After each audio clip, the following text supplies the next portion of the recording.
자, 그럼 이번 시간에는 FAT 1급 90, 59회죠. 59회 이론 문제 풀이를 한번 해볼게요. 1번부터. 다음 재무제표가 작성에 대한 설명을 옳지 않은 것은, 자, 옳지 않은 것, 틀린 것이 되는 거죠. 자, 1번부터. 자, 비용은 관련된 수익이 인식되는 기간에 인식되는 것을 원칙으로 한다 그랬는데, 예, 우리가 항상 수익과 비용은요, 기본적으로 우리 발생주의 그래서 그죠? 발생주의라 그래서 항상 발생되는 기간에 맞게끔 배분하는 게 원칙이죠. 예, 거기에다 또 뭐 있다. 예, 수익 관련해서 그 이익을 얻기 위해서 썼는 비용이 있다면 당연히 이 수익을 얻기 위해서 사용되는 비용은 그걸 말하면 뭐고 이 비용이 어떻게 요 수익을 얻기 위해서 썼기 때문에 요 수익이 인식되는 기간에 당연히 비용도 같이 인식되어야 되겠죠. 예. 그래서 맞는 말이고. 자, 이번 자산은 유동자산과 비유동자산을 분류한다. 그래서 자산과 부채는 둘 다 똑같죠. 자산과 부채는 유동과 비유동으로 분류해서 1년 이내와 1년 초과를 구분하죠. 자, 3번 기타 포괄 손익 누계액은 손익 계산 항목이다. 자, 오늘 답은 3번이죠. 그래서 기타 포괄 손익 누계는 야, 이거는 어디야? 자본에 속하죠. 그 자본에 속하는 자, 과목으로서 이 원래는 기타 포괄 손익 누계가 기타 포괄 손익 누계가 엄밀히 말하면 손익이니까 원래는 이익이나 손실, 원래 수익 비용 항목으로 볼 수도 있는 건데 문제는 얘가 여러 기간에 걸쳐서 발생하는 포괄적인 기간 동안 발생하는 이익과 손실이라서 단기의 수익 비용으로 보는 게 아니고 얘는 여러 기간 문제 때문에 쉽게 이 여러 기간에 발생하는 이익과 손실은 세금 문제 생긴다 그래서 자본 계정으로 처리하게 돼 있죠. 답은 3번이고. 자, 다음 현금 흐름표는요. 현금 흐름표는 당연히 현금의 흐름을 구분해 표시하는데 우리가 일단 1급에 FT 1급에서는 현금 흐름표 작성을 배우지 않으니까 개념 파악만 하면 되죠. 그래서 현금 흐름표가 현금 출납장과 다른 점은 현금 출납장은 현금이 들어오고 나가는 걸 날짜 순대로 쓰는 장부고 현금 흐름표는 이게 들어온 이유 그래서 영업활동, 이런 투자활동, 이런 재무활동 이렇게 현금이 어떨 때 많이 들어오고 어떨 때 많이 나가는지를 알아보기 위해서 쓰는 재무제표죠. 그래서 현금 흐름표가 또 하나 재무제표에 속한다는 거 아셔야 될 거고. 자, 2번 다음 중 손익계획서상 영업이익 영향 미치는 계정금으로 옳지 않은 것은 영업이익에 영향을 미친다면 영업이익 계산에 포함이 돼야 되겠죠. 그럼 도매업이란 말은 매매업, 유통업이고. 자, 근데 이 영업이익까지 가는 우리 유통업장에 어째 영업이익도 뭐라고요? 예, 영업이익 자체가 어차피 이익이니까 손익계산서에 나오는 얘기죠. 그래서 손익계산서를 작성해 보면 당연하게 자, 일단 쓸데는 좀 치우고 자, 그러니까 손익계산서상에서 어떻게 된다고? 항상 영업이익은 순매출액에서 누구? 매출원가를 빼고요. 빼서 남는 돈에 거의 매출형이 맞죠? 거기서 판매 관리비를 뺏는 게 영업이익. 다시 말하면 영업이익 계산에 포함이 되려면 이 위에 여기에 포함돼야 되죠. 그래서 자 내용서 보면 근데 비용이네 뭐야? 보험 이렇게 쭉 비용이죠. 결국은 매출액이 수익이고 매출원가가 비용이고 매출 총이익을 빼고 다음 답이고 그다음에 판매 관리비인데 결국 이 비용의 종류가 있는 게 판매 관리비가 되겠죠. 그래서 판매 관리비인데 이 판매 관리비의 분류가 어떻게 된다고요? 얘는 이렇게 여자, 빚자, 요자로 끝나는 일반 비용하고 뭐 있다 세금과 공과까지. 자, 그래서 판매 관리비에 속하는 비용이 기본적으로 물론 뭐 이게 뒤가 또 예외도 나오지만 여비료, 세금, 공과 이게 될 거고 뭐 여기에 속하면 영업이익을 몇일 거니까 자, 보험료 맞죠? 료, 임차료 맞고 이자 비용이 아니죠. 접대비는 맞고 비니까 여비료 되니까 자, 그래 답은 3번이겠죠. 자, 그래서 누구 이자 비용은 그리고 판매 관리비에 속하지 않는 비용들은 기본적으로 영업외 비용에 단다 그랬죠, 그죠? 자, 그래 답은 3번. 다음 3번. 다음은 주항공의 상품 관련 자료이다. 매출 총이익은 얼마인가? 근데 일단 이게 매출 총액이 나오는 게 바로 위에 있는 요거죠, 요거. 맞죠? 여기 나오니까 여기까지 계산 과정을 보자는 얘기죠. 자, 여기까지 계산 과정만 자, 한번 보자면 자, 봐볼게요. 보자면 순매출액에서 매출원가 뺏는 게 매출 총이익이고 이때 당연히 또 매출원가 계산이 기준상품 재고액에 순매입 더해서 기말 상품 재고를 뺀 거죠. 그래서 이 물음이 매출 총이 이거 물었으니까 얘를 구하려면 일단은 뭐 여야 둘이 나오면 되겠죠. 자, 그래서 그러니까 계산 과정 보자면 일단 나오는 순서를 써볼게요. 기초 상품 재고액은 100만 원. 그렇죠? 당연 매입액은 얼마? 400만 원. 400만 원. 그다음 기말 상품 재고액은 50만 원. 그다음 매출 총이익률이 요 이익률이 몇 프로? 10%. 단의 자료가. 그러면 지금 당연하게 지금은 매출액은 없지만 매출원가는 있죠. 맞죠? 왜? 여기 있으니까. 그래서 100만 원에 400만 원 더해서 50만 원 빼면요. 다 금액 얼마? 450만 원 되겠죠. 450만 원. 맞죠? 자, 그래서 이 매출원가가 450만 원인 상태에서 그럼 당연하게 매출 총이익률, 매출액에 포함되는 이익률이 10%라는 얘기지. 맞죠? 예, 매출액에 포함된 이익률이 10%라는 얘기는 당연하게 뭐가 된다고? 예, 거꾸로 말하면 매출액 안에 이익률이 10%가 포함되어 있단 말은 요게 요 금액, 매출액 안에 매력에서 뺏는 게 10%니까 요게 10%란 말은 매출액을 100으로 봤을 때 요게 10이란 말은 거꾸로 매출원가가 90이라는 얘기죠. 그렇죠? 예. 그럼 당연하게 뭐고 10%가 모르겠지만 450만 원이 90%인 거지, 맞죠? 그지? 그럼 당연히 90%가 얼마라고요? 450만 원이니까, 맞지? 자, 90%가 450만 원으로 나누구나. 줄여야 되구나. 자, 90%가 450만 원이니까 당연하게 예, 여기에 속해 있는 자,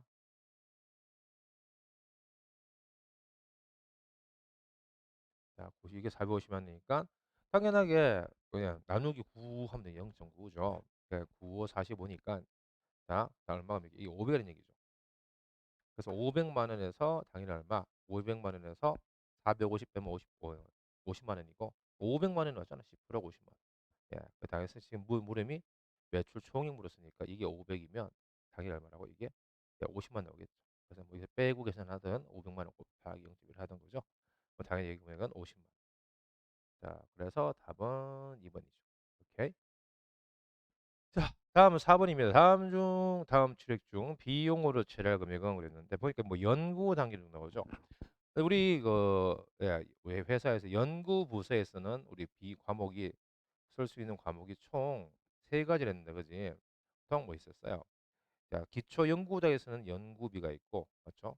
그다음에 프로젝트가 떨어졌지만 아직까지 성공 여부를 모를 때 쓰는 게 이 경상 연구비가, 경상 개발비가 있고, 그렇죠? 그다음에 확실하게 성공한다는 보장이 쓰는 게 그게 개발비죠. 이 차이는 연구비와 경상 개발비는 아직 연구부서에 성공한다는 보장이 없으니까 지금은 돈만 쓰고 있지. 비용 계정이죠. 근데 개발비는 성공한다는 보장이 있고요. 이 성공이 해보는 게 쉽게 해서 개발이 끝나버리면 성공해서 개발이 끝나버리면 야는 뭐다고? 당연하게 나는 특허를 딸 수 있고 뭐 특허를 따게 되면 때도 뭐니까 자산 계정이죠. 예, 그래서 이름은 비슷하지만 얘네 둘이랑 얘는 과목이 틀리죠. 다시 말하면 비용으로 처리할 금액을 물었으면 당연히 뭐가 된다? 예, 개발비는 포함이 안 되겠지. 얘 둘이 포함되겠지.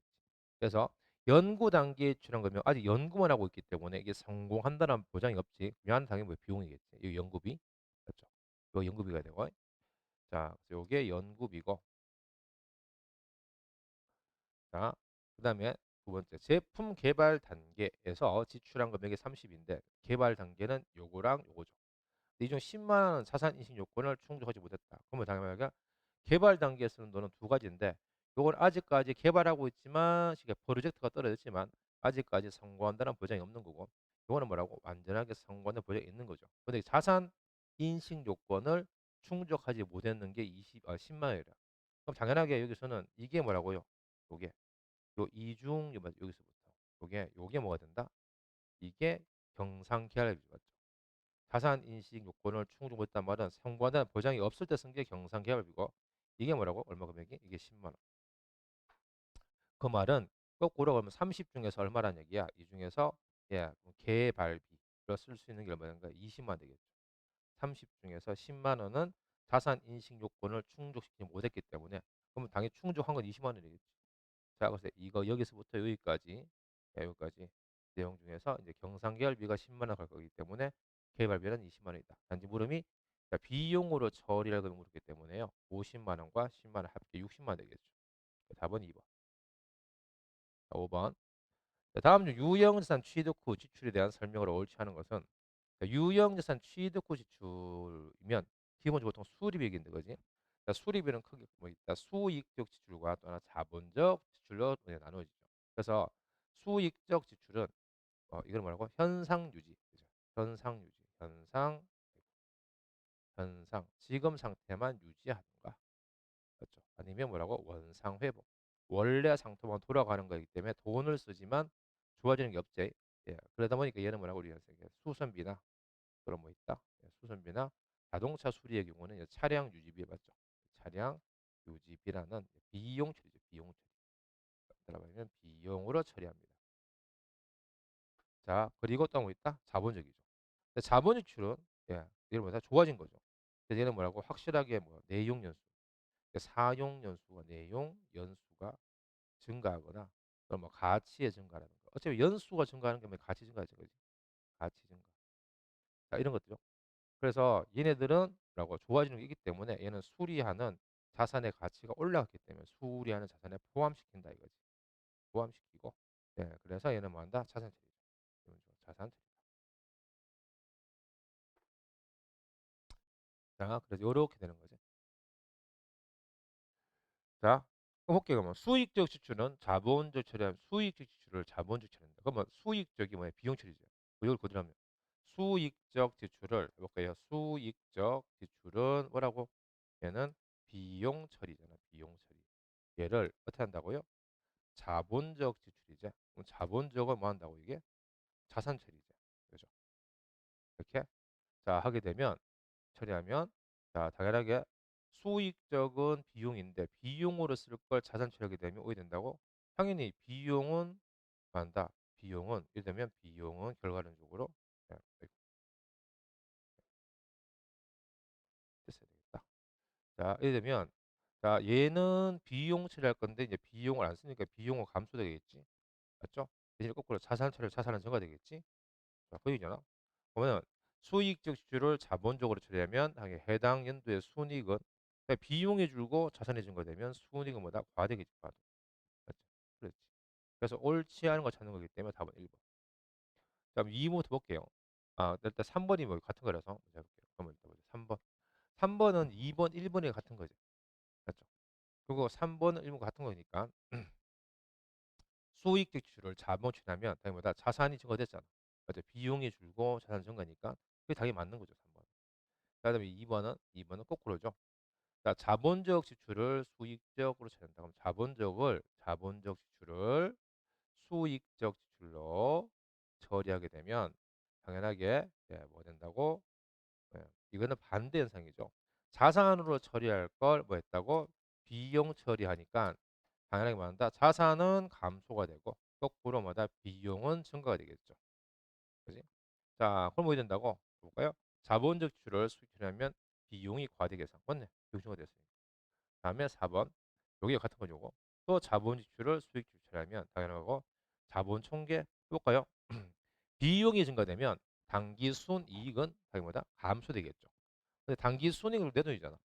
이렇게 회사가 장사해서 이익이 나면 내 돈이죠. 내 돈이 뭐 한다? 과소계상 내 돈이 주니까 내 돈이 자본이고 결국 자본이 과소에서 그래서 순이익이 줄면 내 돈도 준다는 얘기죠. 예, 맞네 그래서. 자, 그래서 한번 1번이고 6번. 자, 다음 중 가수금으로 처리하였던 20만 원의 상품 매출 주문에 대한 계약금으로 판매된 경우의 회계 처리.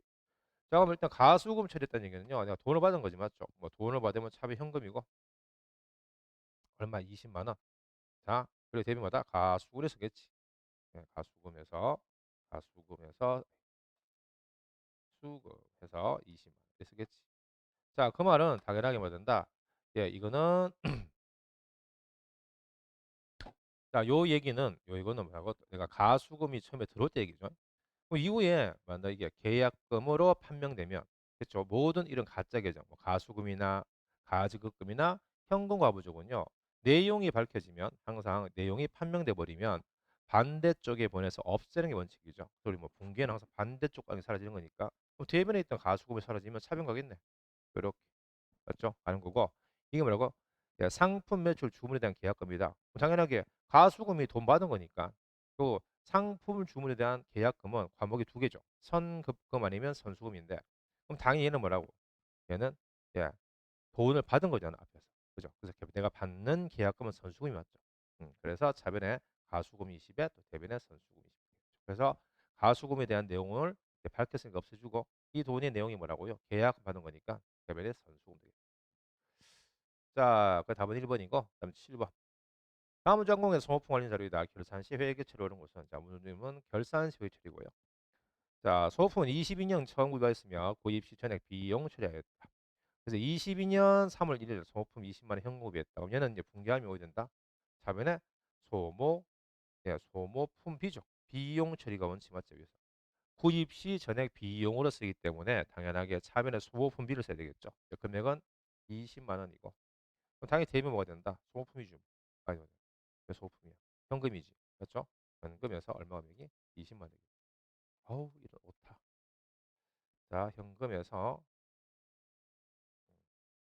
자, 현금에서 20만 원이겠지. 맞죠? 금액이 20만 원 될 거고. 자, 이 상태에서요. 그 이후에 결산시. 맞죠? 시에 결산이네. 소모품 미사용이 5만 원. 이게 지금 소모품 정리죠. 이 결산시는 소모품 정리하는 건데 이때 있죠. 소모품 정리는 항상 원칙이 뭐라고? 첫째, 구입할 때 내가 썼던 이 소모품비를 정리해서 없애는 거죠. 이 중에 소모품비가 아닌 거. 맞죠? 없애는 분기이기 때문에 그래서 사올 때 썼는 게 소모품이 되는 거고 소모품비면 소모품비가 되는 거겠죠. 근데 지금 찾는 게 뭐라고? 살 때 소모품비를 썼기 때문에 이게 대변이죠. 거꾸로 이제 차변 뭐가 된다? 이제 반대 과목이 소모품 되는 거죠. 이렇게. 자, 항상 4월 때 썼던 과목을 대변벌에서 없애는 거고 거기에다가 자, 4월 때 썼는 게 뭐라고? 소모품 비죠. 이 뭐다? 썼다고 보는 거죠. 비니까. 근데 안 쓰는 게 있으면 당연히 뭐냐? 빼내는 거잖아. 그 빼내는 이유가 이 중에 쓰지 않은 거는 비용이 아니기 때문에. 그래서 항상 소모품 비일 때 우리 뭐 한다? 이사용액. 거꾸로 4월 때가 소모품이었으면 사용액 분기가 되죠. 예, 그래서 얘한테 금액 얼마? 5만 원. 되고 대변의 소모품비도 얼마 된다? 5만 원 되겠죠. 자, 그래서 이제 요 분기를 찾는 거지. 대변의 소모품, 소모품비에서 5만 원씩. 2번. 자, 8번입니다.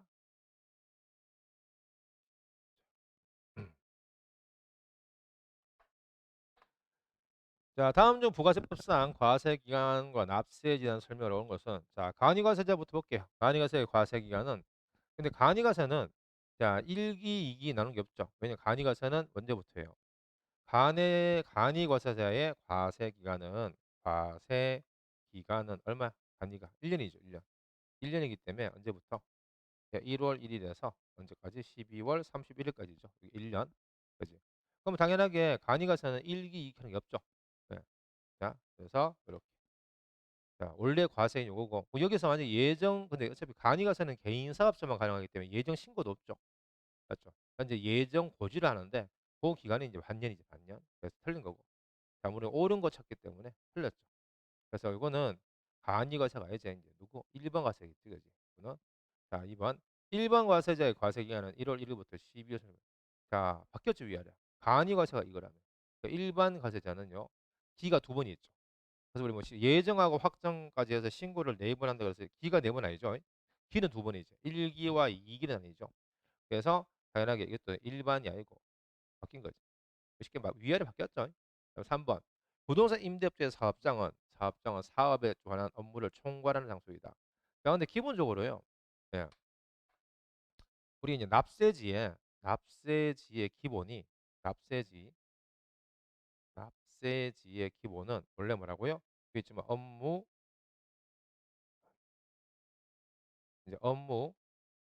총괄 장소라든가 아니면 법인 같은 경우는 법인의 보통 등기부상 소재지 이렇게 돼 있죠. 그래서 내가 업무 보는 장소가 이제 보통 개인은 업무 총괄 쉽게 사무실 얘기지 사무실. 그러니까 법인은 그 사무실이 법인 등기부상에 그 소재지가 적혀 있지. 그지? 이게 원칙인데 요걸 원칙 가지고 오죠. 이게 원칙이죠. 원칙인데 여기에서 예외 규정이 자, 예외 규정이 뭐라고? 예, 두 개 있죠. 제조업. 제조업은 뭐라고? 여기 예외가 두 가지인데 예외적으로 적용되는 게 두 가지인데 제조업은 뭐 된다? 예, 얘는 만들어 팔기 때문에 여기는 돈을 많이 쓰는 곳이 사무실이 아니고 공장이죠. 그래서 얘는 뭐다? 완성 장소 기준이죠. 그렇죠? 그리고 또 하나가 누구다? 지금 나와 있던 부동산 예, 임대업자인데 임대업인데 문제는 부동산 임대업자들 그렇죠? 이 사람들 그러니까 건물 하나 가지고 우리 만다 부동산 임대하시는 분들은 뭐 월세 받으면 되기 때문에 자기 업무를 따로 보는 곳이 잘 없죠. 업무를 볼 이유도 없고 그냥 월세 받는 건데 뭐. 그래서 예, 완전 얘는 부동산이죠. 부동산은 어차피 안 움직이니까 임대업자는 부동산이 움직이지 않죠. 그래서 부동산에 등기부상 예, 소재지를 주장한다 하는 거 여기 예외였죠. 자, 그리고 또 하나 뭐 마지막으로 사업장이 없는 경우는 다 아시죠? 어차피 자기 집 주소죠. 자, 그래서 이게 답이 3번 되지. 예, 당연하게. 아, 이랬다. 옳은 거잖아. 얘 틀렸지. 어, 얘 옳은 거기 때문에. 자, 사업에 관한 업무를 총괄수 안 되잖아, 이거. 그지? 틀린 거. 자, 거의 안 되니. 오늘따라. 자, 다음에. 자, 4번. 사업자가 사업장을 두지 아니하면, 겠죠. 사업장이 없는 경우죠. 두지 아니하면 사업자의 주소 또는 거소. 주소지나 기관의 장소죠. 사업장 한다. 답이 4번 되겠다. 자, 9번 다음 중 부가세법상 세금 계산서에 대하여 바르게 설명하고 있는 사람은 누구인가? 자, 우선 언형부터 보면 작성 연회를 꼭 기재해야 돼. 근데 우리 세금 계산서상이에요. 뭐다 이게? 지금 필요적 기재 사항인데 자, 필요적 기재 사항이 종류가 어디 되더라? 첫 번째 뭐 있었어요? 자, 공급자, 공급하는 자, 하는 자는 자, 예, 등록번호, 번호와 그다음에 예, 상호, 그다음에 뭐 성명 이렇게 그다음에 공급받는 자, 거꾸로 다른 사람이죠. 공급받는 자는 뭐 된다? 예, 등록번호만, 그렇지? 등록번호. 그다음에 예, 그 외에는 뭐 있어? 이제 예, 작성, 연, 월, 일. 쉽게 작성 일자, 월, 일 하고 그다음에 뭐 있어? 공급가액, 급, 가액이랑 그다음에 부가세 있죠. 자, 그래서 여기까지가 예, 필요적 기재사항인데 이건 당연히 세금 계산서 보시면 굵은 테두리 있는 거죠. 거기 전부 다. 그래서 작성 연료는 필요적이고 반드시 필요한 것들이죠. 이게 없으면 우리가 세금 계산 인정 못 받죠. 그죠? 그래서 기재를 해야 되죠. 예, 그래서 지금 바르게 설명하고 있는 사람 찾는 거기 때문에 1번은 답이 아니고 자, 정준이 볼까요? 자, 면세사업자도 세금 계산 법이 있어요. 근데 일단은 보면 얼마 한다고? 자, 면세사업자는 부가세법상 사업자가 아니지. 그러다 보니까 얘는 뭐라고? 계산서 발행이 원칙이고 절대 당연하게 얘는 세금이 있는 물건을 파는 사람이 아니기 때문에 부가세가 있는 물건 파는 사람이 아니시기 때문에 얘는 뭐야? 계산서만 발행. 하지만 세금 계산서 발급이 안 되죠. 자, 틀렸고. 다음 정민이 자, 세금 계산서와 또는 용유의 공급 시기에 발행자. 답이 3번이지. 그렇죠. 당연히 세금 계산서는 물건을 팔 때 주는 게 원칙이죠. 공급 시기. 예. 맞는 사람 정민이고 민우. 자, 재료를 직접 수출하는 경우는 세금 계산서를 발급해야 돼요. 근데 이제 문제는 자, 이게 내국 신용장 많이 보셨죠? 내국 신용장. 예, 거래에서는 예, 하다만 국내 거래 있다 이거지. 그때는 이제 뭐 있다? 요거는 예, 세금 계산서 발행을 하죠. 얘는 국내 거래 있으니까 그지? 자, 그래서 하는데 반면에 자, 누구? 또 뭐 있어? 직수출. 직수출이 있죠. 내가 해외에 나가서 직접 파는 경우 맞지? 예, 직수출은 뭐라고? 세 개는 뭐니? 세금 계산서. 자, 그리고 직수출은 직접 해외에 나가서 파는 거니까 세금계에서 발행을 할 수가 없죠. 조도 안 받겠지. 그래서 지금 미국에서 내가 직접 물건 팔게 되면 우리나라 쓰는 세금과 조도 안 받을 거니까. 그래서 직수출은 안 한다. 그래서 수출은 크게 두 가지죠. 간접과 직접은 직접 있는데, 예, 여기는 직수출은 발행 안 해도 되지만 내국 신용장을 발행해야 되니까 발행해야 되니까, 자, 그래서 무조건 발행한다는 거 틀린 거죠. 예, 수출은 그래서 틀린 거. 10번. 자, 다음은 일반 과세자인 주항공의 2022년 제2기 확정 신고입니다. 공급 내역이다. 여기는 밑에 자료에서 날짜가 나오지 않았기 때문에 여기는 날짜 필요 없는 거고. 자, 이절을 토대로 부가세 매출세액 계산하면 얼마인가? 자, 우리 매출세액이죠.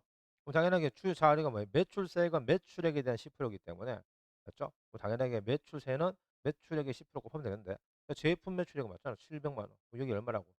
야, 10%니까 얼마가 당연히 70만 원이겠지, 그지? 70만 원 이거요. 자, 그다음에 거래처에 증정한 제품인데 우리 거래처에다가 물건을 그냥 주게 되면 얘는 뭐라고요? 예, 이거는 간주 공급이죠, 맞죠? 그죠? 그래서 사업상 증여라 그래서 진짜 오늘 왜 이러니? 자, 사업상 증여라 그래서 자, 얘는 뭐라고? 간주 공급이죠. 간주 공급. 근데 그러면 단주 공급도 공급이니까 자, 공급은 또 항상 시가예죠, 시가. 우리 모든 공급은 자, 타사업장 반출 외에는 시가 기준이니까 당연히 얼마? 200의 10%죠. 200의 10%. 당연하게 시가 기준이기 때문에 얼마? 그럼 20만 원. 이렇게 되겠죠. 자, 그다음에 내국 신용장에 대한 공급가인데 이게 뭐다? 예, 이게 영세율이죠. 얘는 근데 과세 표준이 있지만 자, 우리 매출세액이니까 아주 영세율은 뭐라고? 세율이 빵이죠. 예, 그래서 얘는 영세율이라서 당연히 부가세가 없겠지. 예, 그래서 얘는 제외. 뭐야? 예, 영세율이라서 얘는 부가세 없다 이거지. 자, 그럼 얼마? 70만 원에 얼마? 20만 원 합치면 매출세는 90만 원 되겠죠. 예. 자, 그래서 오늘은 여기까지입니다. 오타가 너무 많았네.